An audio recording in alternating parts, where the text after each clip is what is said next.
It's been one game so far in the finals of the Intel Extreme Masters here in Cologne, and the question remains, is it QG Reapers really showing up to play, or is it Ever kind of holding back and testing the waters with QG? So far, I think we will have to jump into the picks and bans of game 2 to really find out. Because again, the big questions are, like you mentioned, Yamato, yes, Ever could have played that game better, but they also could have just drafted champions that would have never led to that scenario, and they could have played their own ball game from the very start. So going into game 2, what are the big differences you want to see from Ever's side? Well, I feel like they need to put proper priority on the Trundle. And of course, like I felt like something that Dexter mentioned in the draft, where they didn't go for the trade with Lissandra and Rise. And with that in mind, I feel like they should just rethink everything a bit. The other big thing is ban Victor. Why is Doinby consistently getting on this champion? He plays pretty much 2 champions, Victor and Kassadin. Either ban both of them or deny one. We've seen teams in the past throw a triple ban against him. I'd like to see Ever do the same thing. And there you have it. Wish granted, the Victor ban coming right out from the start. So Ever having the same thoughts, deciding, okay, you know what, Doinby, let's try to make him just significantly weaker and limit his pool. Of course, QG going with the same ban so far. The Bard in the game. The Soraka also being banned out. They didn't like that either. And, you know, let's give the credit where it's due. That Soraka was annoying as heck in most of those fights. Yes, it was. Soraka was very good into Alistar, into Kassadin as well. But right off the bat, Lulu is open, Lissandra is open, Trundle is open, and everything is open. Oh my goodness. Take Lulu. They can't allow Rise and Lulu to get on the same team. Obviously, those 2 champions synergize so well because Lulu helps compensate for Rise's inability to gap close. There we go. Okay. Really dislike the Rise first pick because... Do you take the Lissandra here? I think Lulu and Lissandra are so good into Rise. I feel, regardless of choice, I think it's going to be good. All right. Also Trundle. I think like Ever should go for the Trundle, but... They just love Alistar. What? Everybody loves Alice, everybody loves the Nidalee, and everybody loves the Alistar. I mean, I can see why Alistar is being considered to be one of the best picks simply because of the knockback into Rise. But Trundle does the same job, I think, just more effectively without committing even. So I think Trundle is just has the option of flexing too. So it's so good into Rise as well. I mean, if we were to think, Ever should just get in, like lock in the Trundle support already and get Lissandra too. Okay. How why would you do that? Have been to have like the Trundle and the Lulu. Like Rise gets hit by the pillar, he's super slow. He doesn't have the Lulu. You can get polymorphed. Everyone's whimsing away. Like so good. I think also what would be good right now, maybe consider Tristana already if you want to take it away, because then QG is kind of forced into like a low range AD carry. There's no other option left. I mean, we saw them play Jinx, but I don't think Jinx is currently that strong to just pick her up, and especially not with like an Alice. Like it's kind of weak support to make up for that fact, right? And after seeing, like, after that matchup, how the jungle matchup panned out in the previous game, I think picking up Rek'Sai for Ahri, something he has performed on, is a good choice because his Elise was like a spider that you just smush in, like, in the cellar or something. One set Elise. I also feel like it goes back and it supports Ever and kind of their global pressure and composition again. The fact that you have the Void Scream. I mean, not only did Spirit have the, Spirit Swift have the Rek'Sai last game and he was able to fall around Elise, but taking the Rek'Sai, so he has the Void Scream, it allows Doinby to pick up the Ignite versus the double TP, but you effectively still have champions with global presence. Yeah, good point. So QG now ball back in their court. Of course, earlier we gave credit to Ever in game 1 by taking that Tristana away and making sure they could combat that Rise. This time they're going to make sure they secure both of them. So QG, will that Jinx come back up kind of as the fallback still for the long-range AD carry? We'll have to find out. I'm really hoping we just get to see Lissandra on one of these sides, because Lissandra, against both compositions, are pretty damn good. Yeah, but actually like Fiora Elise maybe here, just to snowball the Fiora lane and make sure, like Fiora is not even that bad in Rise, it's just how the matchup works.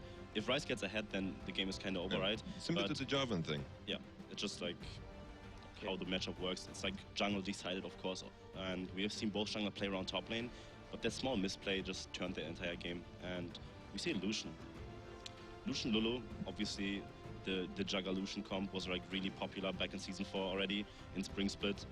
Just so much mobility on the Lucian and you can't really catch him, but Rise is just that one key factor here in that game, probably, like always. Heavily dislike if they're going to go for the Varus. We saw it being very efficient in the past, but that was into a Victor.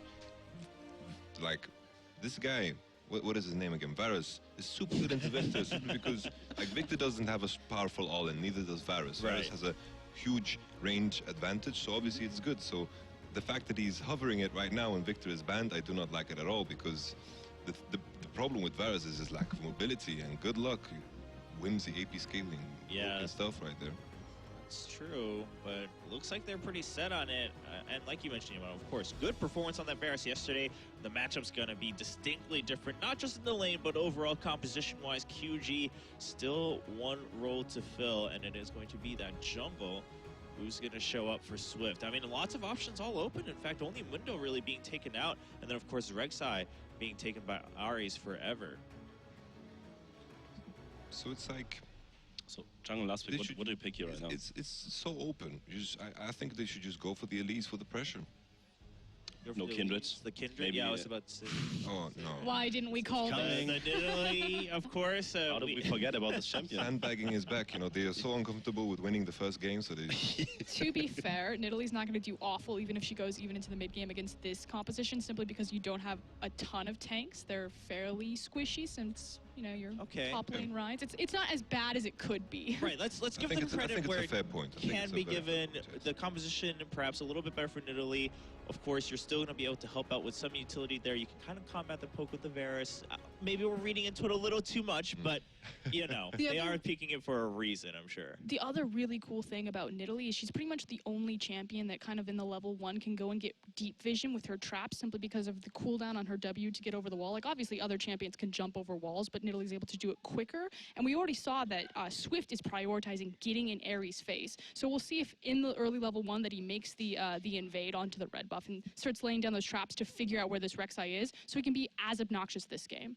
Well, how things have changed over the course of the weekend. We start the weekend by saying we talked all these other junglers up and really kind of laugh at the Nidalee. Now we're finding all these reasons to make it sound like Nidalee's still great in this meta, but it will be showing up this game, the game number 2 between QG and Ever. QG currently leading 1-0. We'll find out as we load into the game if QG can keep that lead or if we're going to set it back to a 1-1 tie.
We are just around the corner from Game 2 here at IEM Cologne. It is the grand final if you just joined us. My name is Uber. I am here with Papa Smithy and Pyrotechnics. And you've been scratching your head, Papa, a little bit about the draft, pretty much in both of these games so far. It's a little bit curious. We spent so much time praising specifically Ever's ability to draft last game. And this game, specifically the Varus. Now, the Varus made so much sense as a red side 5th pick in a situation where it was against Victor, where it could just wave clear from range. There was low engage onto it. And this time, the Gambit was kind of sent open. They said, okay, we're going to pick the Varus. The jungle pick can be something that shuts it down. That hasn't really been grabbed by QG. We are now up onto the rift. It's QG on the red side. It's going to be Ever on the blue. And that mid-Varus will be a presence here forever. And we'll see exactly how that one works out, along with the other interesting draft facets here. Well, maybe 5 Ever, but we're not quite that far into the games just yet. So QG leading the board right now on that one game. But remember, Athena did play this yesterday against H2K in their opening game. They did win that game, but I don't think it was that big of a contributing factor, especially not with that teleport as we see some early action starting, but it's just a few love taps. Just a couple of things that come up in the draft. For example, Ever prioritizing Ryze over Lulu. Lulu has been, the few snippets we've seen of her, a dominant force in this tournament. And even though I expected something that could, say, get on top of the Varus with the last pick from the jungle, rather than the Nidalee, just a Lulu whimsy. We'll see Loken actually meeting Swift in the jungle. Yeah, TCT and TNT actually chilling in the Baron Pit with the ward outside, and we're waiting for their chance to pounce. That Trundle was there. Just the fact that the whimsy gives the extra moonstone means champions that you don't usually associate with picks are going to be that much more reliable getting on the largely immobile or very hard to maneuver Varus. So Varus's positioning in team fights, even without something like a Malphite, is going to have to be so careful to just account for the whimsy from Doinby. Yeah, and yet again, Ever don't have an incredibly tanky composition. Yes, he can get in the front and be able to be a big bruiser and maybe disrupt a lot of the damage that QG is bringing. Ares, though, he's going to have to be a lot more tanky as well because he has to compensate for the Tristana and the Varus in the middle and the fact that, once again, they don't have a true tank on their side. Conversely, the same you could be say of QG as well here. It's just, of course, the Alistar. There's a bit of artificial tankiness, though, too. If you look at the Lulu, I mean, that wild growth brings a deceptively high amount of stats. And, yes, it's technically true they don't have a tank either, but they've got a lot more sustainability due to that on their side. What I like from Ever is a future where Ryze is off farming in the side lane, which obviously is going to be a very likely thing, that given that he has teleport and he wants to scale up. But specifically the double AD sieging of turrets. Varus going to probably pick up Ghostblade like we saw Athena pick up last game. Tristana, one of the best champions in the game, probably the best now that Jinx had some tweaks at picking up turrets. You just throw down a Trundle pillar, just dissuading, putting down a slow field that also creates that temporary terrain behind the turret. DPS it down almost instantly with the Ghostblade proc and the Tristana, and then just disengage. And that's the sort of thing that Ever can do if things go even, or if they don't fall behind in the early game. So we do see Swift here having taken away that Scuttlecrab and is already making his way towards the top side. No ward there for Crazy. We'll see at what point they might want to spring the trap here. He is playing a bit cannily.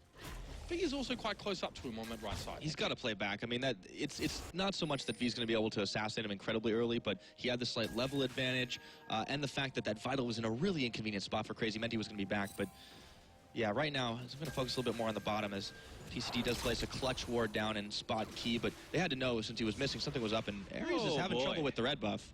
Oh dear, in fact, yeah, he's got to be real careful, has to back away, and resets for him. That's not good.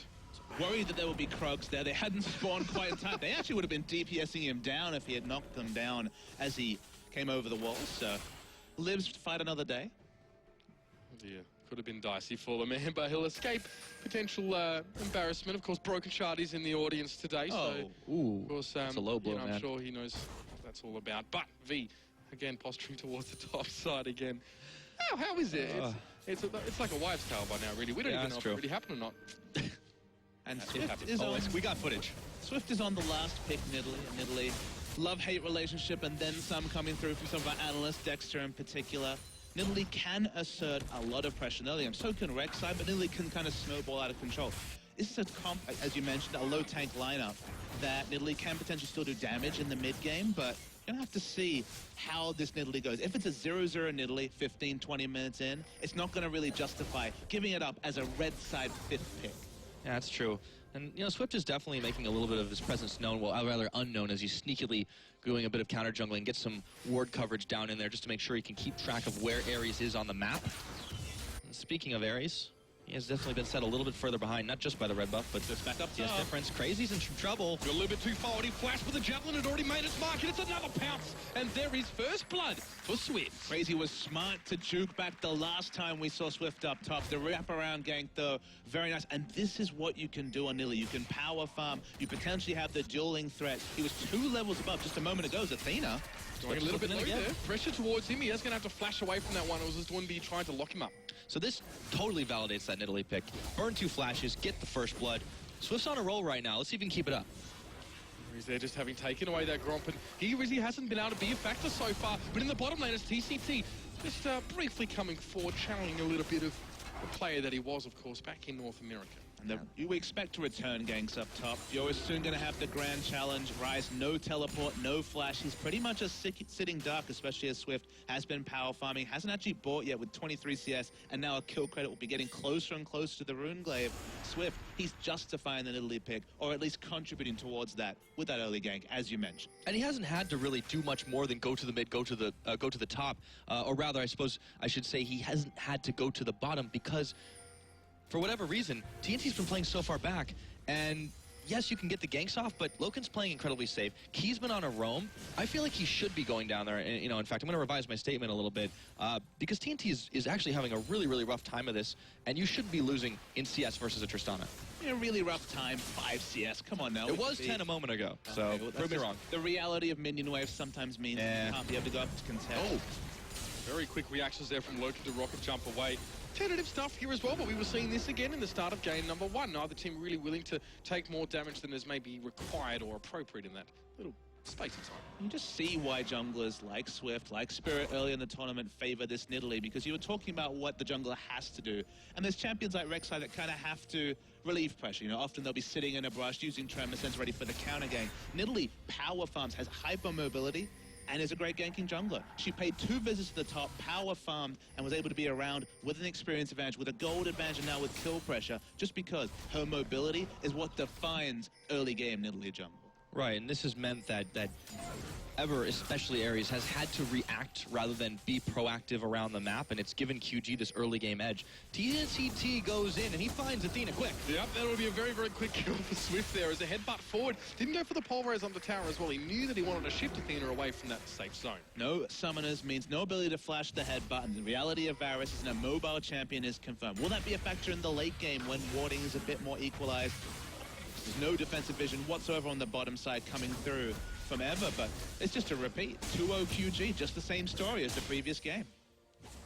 TCT now as well. Looks to make his way up towards the top side. Already wreaking havoc through mid and doesn't seem to want to stop there. Oh boy. Swift will be there with him, and this could be very, very nasty. In fact, I think the likelihood of that is extremely high. They can wait for the wave, they can go for now. They don't quite have the ultimate on Alistair, but Crazy he's done. All right, headbutt goes in. He's going to get knocked up as well. Even the Grand Challenge being used just for some sustain under the tower, but it's not required. And 3 for none for QG. And Swift has been all about it. He's got 3 kills, mind you. All of those are his, but 100% kill participation can't go wrong. But TCT went on a world tour here. I mean, this guy went from bot to mid to top, and they didn't even react properly to him at all. Ever had to know. He was gone for so long, he couldn't have just been back. The roaming support, he has basic boots, and he's pulling this off. Ever are way too slow in this early game. And it just shows maybe why we're seeing the prioritizing of Alistair over Trundle. Key during that time had the same ability to roam. It was just a 1v1, a farm fest between Tristana and Lucian during this last, 2.5 minutes of roaming. And Trundle, it's not Alistair. You don't have the reliable engage. You don't have the same turret diving ability. But Key accomplished nothing while TCT affected 2 lanes at once. The true point of difference right now between these 2 teams has to be that Nidalee of Swift there. Not only a good 15 CS, 50% of Ares' CS ahead of him, but 3 kills on top. He has definitely been starting to make some leaps and bounds, quite literally. I mean, speaking of leaps, 3-0 Nidalee. There's snowballing and there's what Swift's put together. 3-0 Runeglaive CDR boots at 9 minutes. Single-digit minutes and just already an expensive item build that means there's no dueling. There's no 2v2s with this Nidalee. And he can afford the extra pink wards as well. You can see he's got another one sitting in his inventory. He has been very proactive, very aggressive in getting his vision down and making sure he can keep tabs on areas in this one. And it's keeping Ever on the edge. Athena now could be in another spot of bother as Swift is once again hanging out in that brush. You never know if there's going to be an Italy in there. One javelin, and it's going to be lights out for that Varus as well. He looks to want to come forward a little bit. That might have actually worked against him. All chains of corruption to slow them up there as well, and that will have the intended effect. They're not able to get close enough as well. Pillar of Frost coming up, or Filth in this case. It may as well be Giant Growth being used by Doinby, and he's got to get exhausted too. ESC coming forward. They want this one badly. Doinby does drop down as well, but it's traded away because there's still the Swift factor. He's still there doing some serious work, and Ares has to back right up. The massive level advantage, and such a risk to skirmish when Nidalee has so much mobility. She's able to respond even if it's late on the uptick. Swift is going to get there. He's going to ensure at least an equal trade. And once again, Varus dies with the flash up this time. Maybe that's a good thing to hold on to that summoner given his likely death. But he is so easy to single out in the back line from Ever. Yeah, QG still continuing to trade. At the very least evenly, but Swift is not going to rest on his laurels at all. Crazy, if he steps one toe out of line, Swift will be pouncing all over him. There goes the spear, instant flash, but it's burnt. Yeah, well worth it, I think, for QG to come away with that one as well. Aries, well, he was close by, geographically speaking, but really in no position to assist, and Swift isn't done yet. Aries is just in that spot that he found so familiar back on the IEM lineup when he was 1-14 in his professional champion's career. He wasn't highly regarded as a jungler. He's trying to be playing in the counter-jank capacity, but it's not meaning much. The teleport coming in, it was actually parried away there. Crazy now just moving back. Is Swift now trying to escape from Aries? He took too much damage off the front foot there, and Aries is going to come forward. It's a flash from Dawn B, and that definitely going a little bit south there for QG on their attempted gank. Ever set up the trap, and they had QG fall right into it. Unfortunately, they couldn't pick anything off of it. Swift nearly went down, but bringing enough people to the top lane meant that they were able to save their own members from any certain death and destruction and keep their tower alive. I mean, 11.5 minutes into this game, we are a lot more bloody than we were looking last time around. Now, as we do see four, like you said, 4 kills here for Swift, and he did almost go down there as well, but has been able to escape scrutiny so far. V again harassing, is caught in a rune prison, but he's going to be keeping Crazy on his toes as much as he possibly can. The bottom lane has been a non-issue for us here, guys. It's just not something that we've even needed to see. Such passive play there, but it's opened up for such, crazy movements and rotations towards the mid and top side. Such a different play of Tristana than we saw from H2K. Look, it's a very valid thing. Tristana's still strong in the late game, still a strong laner, and she's mostly been abandoned. Has been a roam fest between TCT and Key, but honestly, it almost feels like you could just pick Vayne and go for the same sort of situation. Of course, very risky matchups. Usually it's not something you can consider, but there's been so little attention paid to the bottom lane that you can get more greedy if you're not actually going to rotate your Tristana around and focus on picking up these turrets early. Yeah, it's very true. And, while Loken has been doing the out-CSing game versus TNT, these AD carries have had such little impact since they have been sitting in the lanes just trying to pick up the farm. It makes you wonder if maybe they should just abandon the lane themselves and try to push towers elsewhere. That's where the action has been happening. The biggest query of TNT as a player is his laning phase is not the strongest. He's someone you can prey upon the other game. These games have not been played around bot. It's basically allowing TNT and Loken to both opt into mid to late game team fights. So we might see some more attention up top. Swift going towards Crazy there as well, and V already opening things up with a bit of damage. It's just as easy as that. That's the 5th kill now for Swift. He's got all the kills of QG, but he's giving out assists left, right, and center. And unlike an Elise, for example, this is such a fantastic champion to get ahead so early. I mean, everybody you want to get fed on, but a champion like Nidalee can just do so much damage when you're far ahead. They can start getting the counter jungle even heavier now as DoinB comes in to help out. It's going to be so hard to deal with this kitty cat the longer the game goes. Pretty much filthy levels of damage coming across here from Swift. Now, Papa, I mean, this is actually the second time now that we thought that Ever has honestly outdrafted QG. I mean, first game maybe not as much. You think here the draft was a little bit more lopsided in Ever's case, but again we see QG just getting ahead. I mean, the thing to consider is that QG still have Lulu, still has someone who's very competitive in mid. It should have just been a fairly safe game in terms of mid lane, but the moment that Spirit picked up, Spirit, I think of Nidalee, I think of Spirit, but Swift in this case picked up the first kill up top. Just his movement around the map, and the fact that Ever has been choosing to scrap with Swift either not accounted for in terms of vision on the other side of the map, or elongated fights where Swift is able to get there, it's allowed a snowball jungler to get completely wildly out of control, and Ares has been a complete non-factor. 0-0-1 in a game where his team is so far on the back foot. I think the metaphor really fits when you look at what he was doing versus the red buff earlier, and just a bit of a misfire for the ESC jungler, but right now, they've got way bigger problems than just what's going on in there. Swift, DoinB, TCT, all looking for a roam, and this Rise, he's not no Flash. He's got no chance. And Aries also got out with Spirit Rush. He can't come towards the top side. Crazy's going to go down. That thing is for certain. But now QG might actually decide to go for even a turret here at this stage. We're 14, 15 minutes in now, and not one of them has fallen yet. What is Ever achieving while the team continues to return and go back to the top lane, get the easy kill on Rise? The answer so far has been nothing. Finally, they're creating some pressure around bot. They're looking for a pick on TNT. TNT is exhausting. There's a flash being burned, but it's going to be the Unburrowed just under him. He will be caught here. Easy as you like, and ESC finally starting to get their head above the water, but the tide is rising. Baron now going to be taken away. QG will work this one down oh so quickly. I'll just slow down a little bit. Only 15 minutes into it. It's just the Rift Herald now. My Lord. No Baron on the map. Let's get more excited, Mitch. Holy. Okay. No big deal. It's still going to be something Well, that's they're going to go both on purple, to be Swift fair. as well. Give Swift some more gold. Give Swift the chance to even be stronger in a pushing scenario. Remember, this is Nidalee, a champion who has the auto attacks, who has the ability to give the attack speed slow and really take down turrets. So it's still a significant objective to pick up. Trading it for their first dragon. Honestly, with their lack of map pressure, ever picking up the first dragon now, they may not even get a hope and a prayer to pick up one later. So they'll take it, but they do not want to give up any other turrets. I just had some flashbacks to old pre-rework Nidalee there, as Athena surely did, taking about a huge chunk of his life out just with one javelin toss. But go back to that Dragon and Rift Herald trade. It is a little interesting that neither team opted to try and finish off a turret, so that gold will still sit passively in those turrets. And speaking of the gold, yeah, QG have built up a little bit more. Finally, one turret goes down as soon as I say it, and they will be able to even up the gap a bit more. But it is just so strange that ESC, the way that they drafted it, seemed so powerful up until that Varus pick, yes, and they just haven't really been able to do much with this.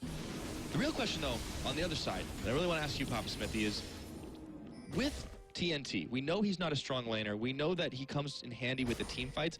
Why then would he eventually, with a champion like Misfortune, for example, still available, go for Lucian, a champion that is known as a quintessential lane bully? I mean, Lucian just has the laning power, and you can see that consistently his support has been packing up and running. Lucian has a dash, he's very safe in lane. So it's just a safe pick they've gone for overall. And with the Lulu especially, a champion that usually has to deal with range issues in the late game will have the whims to be able to poke to the front and the back of the fight. So it's still a champion that won't lose damage output because of his shorter range in the early game, but is also a lane bully, so has that very relevant lane matchups as well. So let's now take stock of things, of course, after what we did see just go down with that Rift Herald being taken away here and that little burst of action. Both teams are sitting back on it. The gold lead still nothing considerable because actually after all the pomp and circumstance and aggression we saw from QG early on, it was effort to take the first turret. Where is that gold? It's all in the pockets of Swift, which can be a scary thing. This is a guy who can giveth and taketh away. Swift does sometimes, I would say on average once a game, have a bit of a brain fade. He had it very late in the first game. Of course, didn't contribute. It was already a 4-15 scoreline then. But the amount of pressure he's putting on and the power specs he's doing, we can see on screen here, he's a casual 2,600 gold ahead of Eris. He's just outclassing Eris in the jungle. Yeah, he is absolutely demolishing him, but you know, there's a bit of a blind spot in the QG side. It did allow Crazy to get a bit of damage on the turret, but V's there to save the day eventually. Doomb is coming down. They actually, even Swift, they're looking for possibly a collapse, but Rise, after 4 deaths, he's learned his lesson. Although he is standing on a ward, but they're not going to be able to catch him in time before he recalls. But that's information, of course, about his presence, or rather, actually his absence from the rest of the Rift here. And QG making some movements here towards that mid side, might be looking to even get involved further up that river, as Athena, who also has found himself a ward, and it's Ares just working over on that blue buff for Swift, never too far from the action. He will miss the javelin towards Athena. Still, always there, poking and prodding. There's hopes that Eris would choose one of 2 options. Now, in the late game, if Rise is actually doing fine, if he's hitting his items at a good clip, you can start to build armor, maybe some sort of a glacial shroud and then a bit more armor to deal with Fiora in the late game. It's already a tough matchup for the Rise, has potential, but still there's significant outplay involved, especially if QSS is picked up. Or you could have doubled down on snowballing Loken in the bottom lane. He wasn't able to relieve pressure. Rise is now horribly far behind. And look, Loken is ahead, but very little of that, barring the successful turret dive, is down to Ares. So the fact that he couldn't either kind of help a poor matchup or a snowball matchup as Nidalee Fiora poses, or actually help his own lane get ahead, means that Eris' ineffectiveness means that they just have to hope that QG slow down the item start to come forward, because if the game continues to be played at the pace dictated by QG in the first 20 minutes, there's going to be holes aplenty in Ever's come. There certainly are already, and we're seeing the water start to pour through, but the good news for them is that really all the gold, as you mentioned earlier, is concentrated on Swift right now. If they can get the shutdown on the Nidalee, if they can get a catch out of position there, they can really turn the tide. But there are teleports and Rift, well, Void Rushes rather, coming all around the way, but that's just going to be a misfire. Yeah, Athena actually using his active on his Yo moves and the flash, even a Chains of Corruption, so he put a heck of a lot to keep himself alive there. And what does a no-flash Varus do the moment the Whimsy goes on to anyone, really? I mean, Fiora in particular, rushing up and grand challenging. Speaking of Fiora... Oh, there's a flash. Flashing on towards Crazy here as well. Crazy definitely had a feeling that this will be a tough one to him for win, and Swift as well is going to get involved. It's a flash, of course, of that Javelin, and a cancelled teleport to the bottom side. Even the spooky ghosts weren't able to go. He was running as fast as he could out of there, but you can see, once again, no hesitation in these summoner spells at all. QG wanted to get their chase on. Ever were able to back away that time around. Now Loken and Key were looking to push up the tower, but a quick calling out of TNT. As Key will actually take a bit of it. This might go down with the Tristana. He gave precisely no trundles about the damage coming through from Lucian right there. Just wanted to tank it up so they could take down the turret before the support came through. Support does come through, but this is what I wanted to see from Ever last game. Rotate the Tristana around, try to pick up that global gold. Because as you mentioned earlier, the global gold's the only thing that really has kept Ever really in any terms in this game. This is one thing we feel that H2K actually did fairly well in games, was use Forgiven effectively, rotate him around the map. Even if he was on his own and didn't have a support and there was a 4v5 happening in the bot lane, you better believe that he was taking a turret down in the first place. But there's a spooky ghost. Athena, there's a lot going in towards him there, and the Giant breathed in for doing big to try and catch him, but Chains of Corruption come through, and it's a lot of damage being returned. It's a post-Giant growth Lulu. She's not going to get any more health, but somehow manages to get out. This fight's going to turn around. Ares is caught. He just escapes and now teleports for all and sundry, being cancelled at least for one.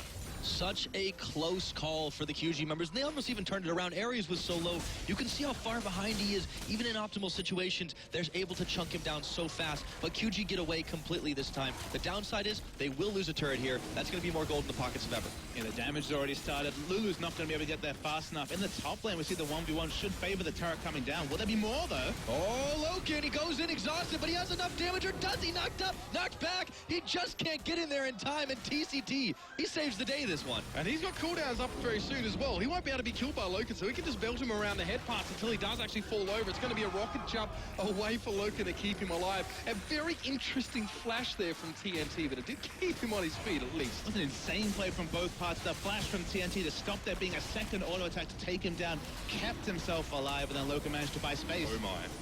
The Swift now failing his flash here as he tries to get out of the pit, and it's not going to be long before he is converged upon. QG now starting to make some errors, stumbling a little bit as 1B. He's going to be caught by the Chains of Corruptions. Oh, the knock-up onto 2 is just perfect, and Ares is going to make life very, very hard for V, who at least can dash away. That's 2 down for QG, and there's the snipe finish. Athena with the double kill. Athena makes it happen with the quiver, and that was a much better, well-fought team fight. Crucially, this was the sort of fight that actually was happening right at the tail end of Game 1. Shame about the 10,000 gold lead that made it all mute. This time, the global gold they picked up, the CS they managed to pick up, the fact that they've kept it within this small band of gold lead for QG, something that's eradicated. It's an 1,800 gold lead now forever, and they're smart skirmishing. This is a strong team fight team, and Ares, he's bringing it back after what was an objectively poor early game.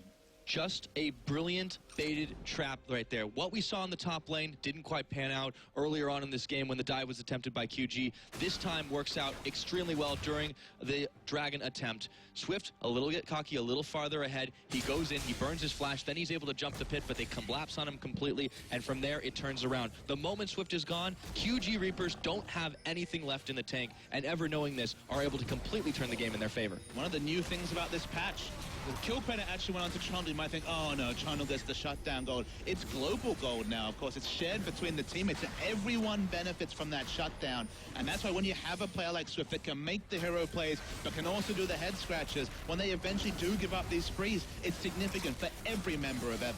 QG, you can see they want to nip this in the bud before it gets too far out of control, but Ever now is starting to fire on all cylinders, and Swift went down very, very low. Just a little bit of the trading that was happening over that Baron pit.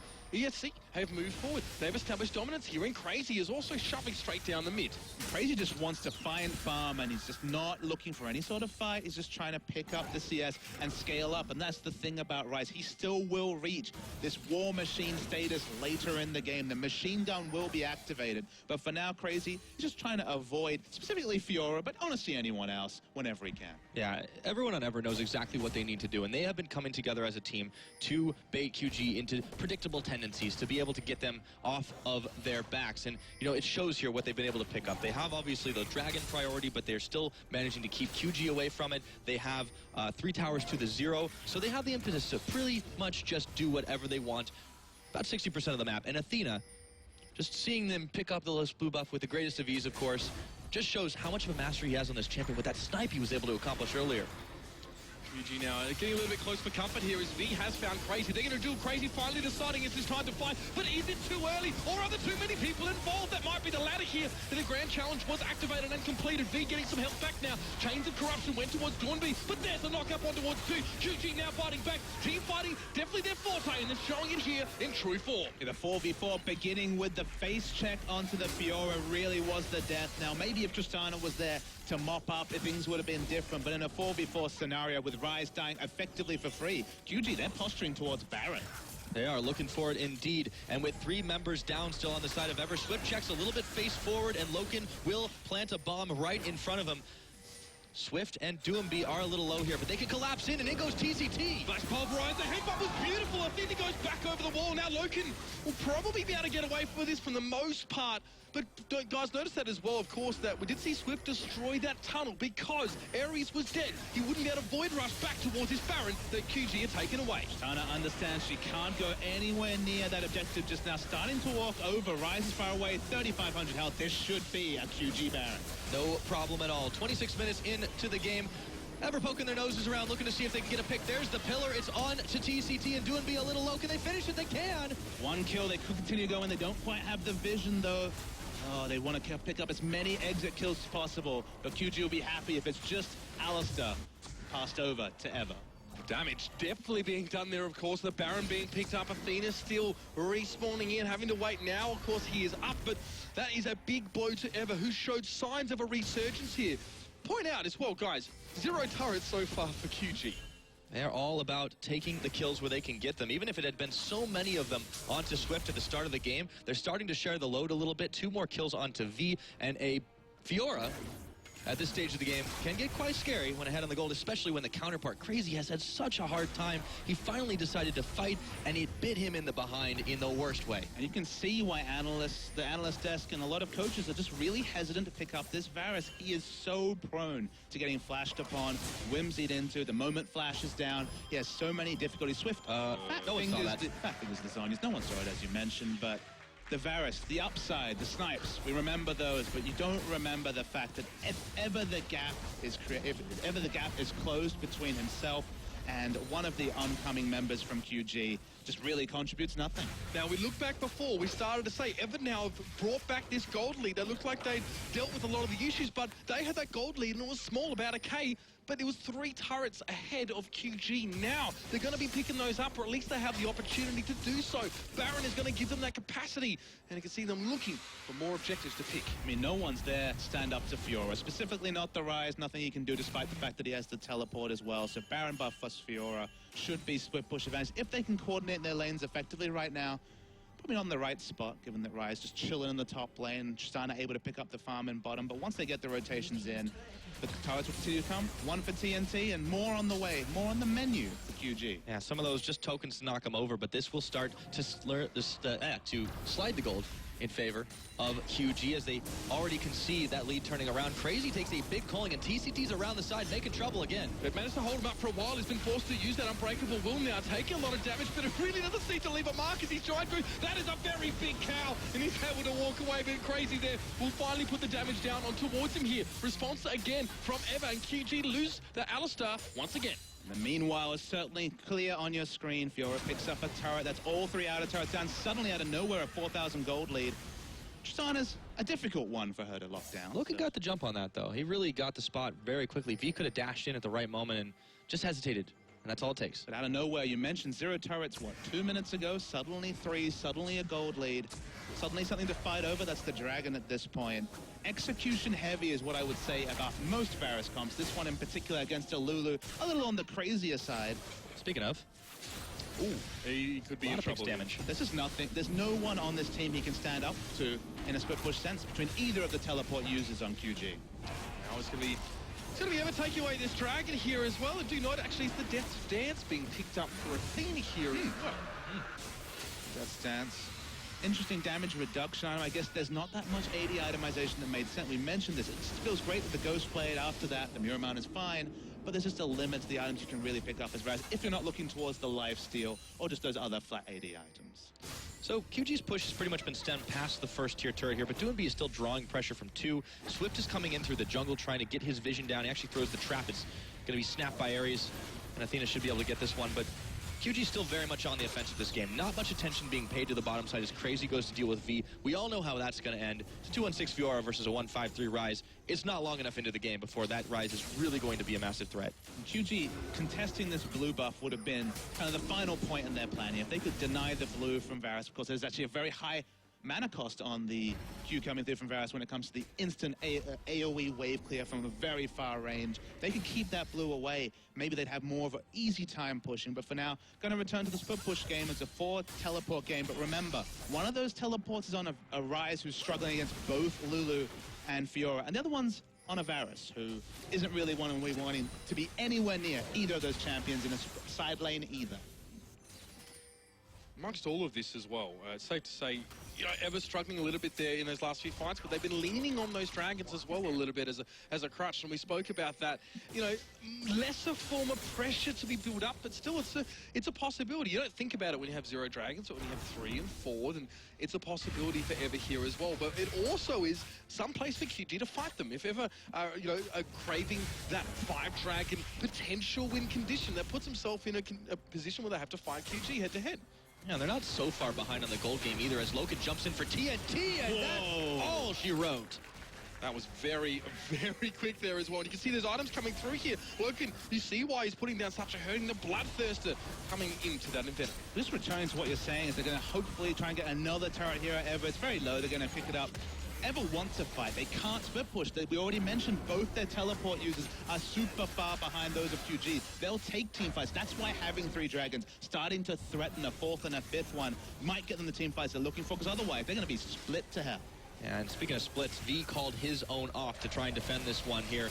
Pillar goes down, and they're still getting pushed back. They can't even stop it at this point. It could be the inhibitor under fire as Swift is pushed away. His Nidalee, as big as it is, has not been as useful in the last 15 minutes, or last 10 minutes, I should say. Inhibitor number 1 goes down, and surprise, surprise, it's Ever taking it. No culling available here for QG. TNT was dead. He couldn't have used it. In fact, it's not even off cooldown as well, so the window was well timed for Ever, and they rotate to top. Just picking up so many objectives from 1 kill. That's the reality of this patch 523. If you pick up a kill on any sort of wave clear, you get 40 seconds of playtime just 30 minutes in, and they've taken so much already, and they're not done. Tristana comes online. The rapid fire cannon, static shiv, Edge, and of course that good old Bloodthirster. There's just so much damage being dealt by Loken right now to these structures. It is unreal. The reaction time that QG need simply isn't there. Another inner turret goes down. Right? The siege comp we talked about. The Trundle Pillar comes down, and double AD, including a Tristana, are wrecking turrets. QG have to make the big initiate now. Who's it going to be, though? Because another one's going down. The poke is really hurting, and this siege composition for ESC is just massive, and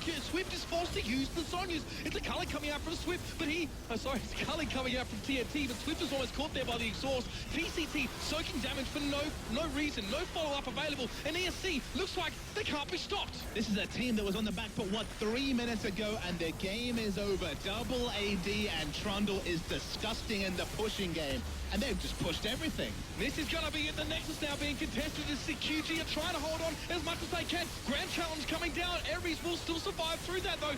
And look at this. TNT is out towards the edge. Doing B as well. So QG holding on for the moment. It's all Swift. He's got to stay alive. No, he can't do it. And the Crazy will fall. Crazy does it out of nowhere. He was 0 and 5, I believe. Now suddenly 4 and 5. They finish off the game. Execution heavy is what we called the Varus comp here, but the moment they got the pick, the hero was Loken. Remember, just chilling in bot lane farming, suddenly with 380 items. Rocket jumps in, Forgiven style, picks up a kill, they break the base, they take an inhibitor. One more mistake, the game was over. Yeah, I want to turn a phrase completely on its head here, because I remember about a year or so ago, Scar was talking about a little team called Coast, about how they are winning until they lose. Ever was the exact opposite this game. Completely held back, pushed behind, all that stuff on Swift, all that damage, all those kills. And then once they took a fight, Ever could roll on forward. We just think about these things, the changes that came with this patch, the inner turrets getting weaker, things like the Trundle coming into the meta. We foresaw, okay, double AD, specifically the Varus with his poke, and the Tristana, who's a turret wrecker, and the Trundle being a strong absolutely a strong pushing duo, but just the fact that the one pick, the 40-second death timer, during that 40 seconds while the Lucian was dead, they got 2 turrets, they got an inhibitor, they rotated top, so they had position on another inner turret, got another kill, and the game was literally over. Such was the power of things like specifically the terrain from Trundle, but just the double AD, my goodness. We were talking about flicking a switch earlier on in this weekend, and that was definitely the case. We've also talked about sleeping lions, and Loken was definitely one of those, to such a point that we even got our Korean-style casting on. So I hope you guys did enjoy that in those last few moments. But look, we're going to pass over soon towards the experts' desk, but very, very quickly, guys, you've seen now a win from each side. I mean, which one was more convincing? Who really looked like they've adapted better here? Honestly, QG have impressed me more than ever this series, but man, when you see Ever's plan put together, when you see all those moving parts that on their own seem innocuous, my goodness, when they put them all together at the same time, the result, it's devastating. Yeah, I really wanted to talk about QG, though, because I feel like they were the dominant team in game number 1. Obviously, they won, but they felt way more on par together, and for about 90% of this game, they also felt completely in control and a much better team on paper just from what they were executing. But this time it was Ever that won, so, I mean, maybe they're the ones that are stronger anyways. For now, though, we're going to go ahead and send it back to the experts.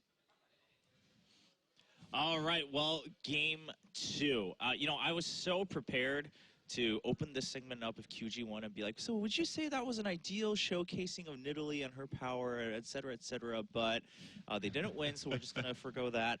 But let's talk about the benefits. You know, the commentators touched upon it briefly, but the fact that Ever, you know, they just had to wait for that one moment, and they took advantage of that. How did you guys view that game? I felt like it completely showed up what I was talking about last time on the desk, is why would you team fight Chaogu? Now, at the same time, Ever did manage to do that, but only if after they had gotten their picks and they forced into a numbers disadvantage. But this composition was all about sieging. It's all about taking those structures. And again, that's what I said, you know, Ever, you know how to play the macro game. QG are a very reactive team. They can fall behind. Just continue to abuse them like that and keep drafting this way.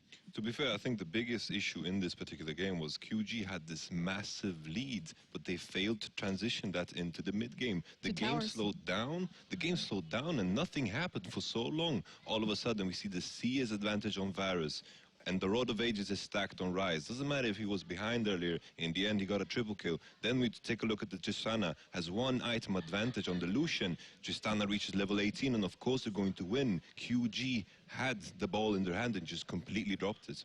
Do you think that was mostly QG just not taking advantage of the fact that they were getting all these early kills, or was it also just partly a problem maybe with the picks themselves and the compositions on both sides? I mean, what I think is like Nidalee just camped top lane, right, and got like 4 or 5 kills or whatever. But the biggest problem is even if you kill him and don't take the tower, you don't open up the map. And I think that's like the biggest problem, that even if you snowball a lane so hard, you need to see what you can do with it on the map as an objective. And the kills might be good to like have a gold lead and everything, but if you don't transition that lead with the gold on the jungler into like map pressure, then of course you're going to lose against like a harder scaling comp like Ryze, Varus, and of course the Tristana. So I think the biggest mistake was QG played well, but they should have pressured the map and played correctly out.